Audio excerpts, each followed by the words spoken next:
Hey, how's it going, coaches? This is Coach Vasil Blango with Piedmont Middle School, which I'm the head coach out of Charlotte, North Carolina, and I've been asked to give you a couple of cut-ups of the quad play. So I wanted to just show you the formation real quick and just kind of give you a brief overview of what we do, how we try to do it, and how we implement it into our overall run game package, even though it's a pass. So let's talk about the formation real quick. So as you can see at the bottom, we have our receivers, which is a 1-by-1 by 1-by-1. And then at the top of the screen, we have our one of our best receivers in our one-on-one matchup with their cornerback. So a lot of things we can do out of this. We like to run with the quarterback. We throw the backside slant or a fly. But really what we want to do is just get that ball to the running back and have him get to the outside as quickly as possible. So it's just more so an extension of our run. So we'll show a couple plays real quick. So this is the quad left. We throw the ball to the running back. Running back takes the ball. He goes upfield as quickly as possible. We really want to try to get outside, but depending on how we block our receivers and the leverage, then we might cut it in. But we really want to keep the ball to the outside.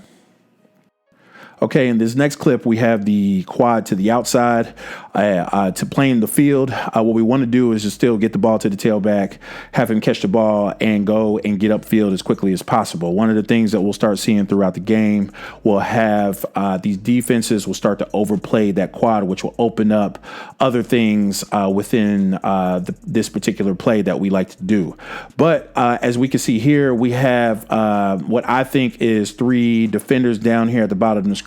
So it's 3-on-3. I will still take my chances with that. There's a defensive end that they tried to split out to try to split the difference to still help with the run inside with the quarterback, but also maybe try to help out with the tailback. So what we want to do is just, again, as I mentioned before, just get that ball to that tailback, have him get outside as quickly as possible, and good things will come. So we blocked it up pretty decent, made one person miss, and it's a touchdown. Next, we have our quad right formation again. We can run this on the goal line.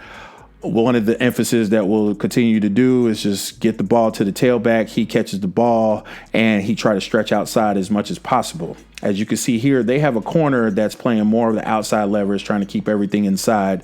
So now we give the tailback the freedom. If he catches it, he can maybe even try to slide in between those two guys if we block it up and have them sealed, or we can still get it to the outside. And then on the backside, we still have the slant if we want that there.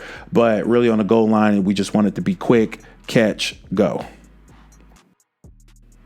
So now with this particular look that we're getting from the defense, 2 things are happening. One, they're overplaying the quad side, which is, a telltale sign for us to either 1, run it with the quarterback, or 2, throw the backside. The other thing that's happening as well is we're an up-tempo team. So, we know huddle. We get to the line quick and we try to snap the ball as quickly as possible between each play. So as you can see here, we have the corner. He was not even aligned properly. Ball gets snapped. There's no linebacker in the box, so the quarterback decides to take off. The quarterback, he is not a runner, but in that particular instance, he can make a very easy run for a big gain.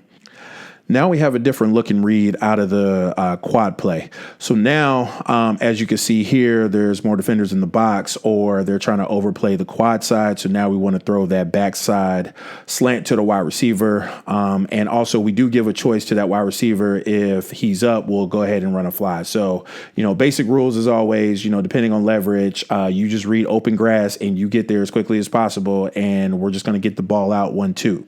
So once the ball's caught, then we force and really put the pressure on that cornerback to make that tackle. If he doesn't make the tackle, then it's a touchdown. Okay, so this is one of my favorite parts of the quad play. So now you start having defenses getting fed up and tired of you getting that ball to that tailback, and that tailback getting good chunk yards. So now, again, as we're showing, teams will start overplaying the quad. And then from there, that'll give us an opportunity to still throw that backside slant. But one of my favorite parts of this play is we'll do a bubble and go. So the formation and everything else still looks exactly the same. But what we're doing now we're going to pump the ball to the tailback and then throw the ball over top to our wide receiver, who's going to sneak and act like he's blocking delay. And then he is going to take off on the fly. And most of the time, as you can see here, he is really that open. And, it's just a easy cash-in play for almost a guaranteed 6 as long as he catches the ball. Okay, and this is another look at the bubble and go. As you can see here, we have some defenders that's up on the line. We got a lot of good yards, especially against this particular team with this quad look.